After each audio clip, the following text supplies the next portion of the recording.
जब से पूर्व पीएम चौधरी चरण सिंह को भारत रत्न मिलने का ऐलान हुआ है, तभी से आरएलडी प्रमुख जयंत चौधरी का सरकार के प्रति रुख कुछ बदला बदला नजर आ रहा है। ऐसा माना जा रहा है कि आगामी चुनाव में आरएलडी बीजेपी के साथ मैदान में उतर सकती है।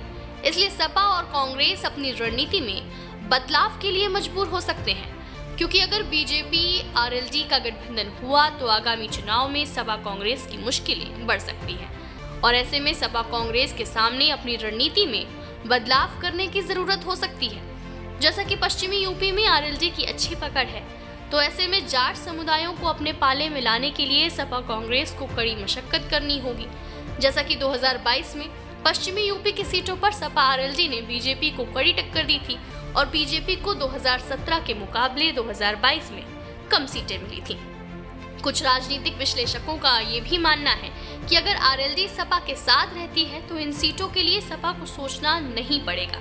पर अब मुसीबत खड़ी होनी तय है, क्योंकि आरएलडी का एनडीए में जाना करीब करीब तय माना जा रहा है।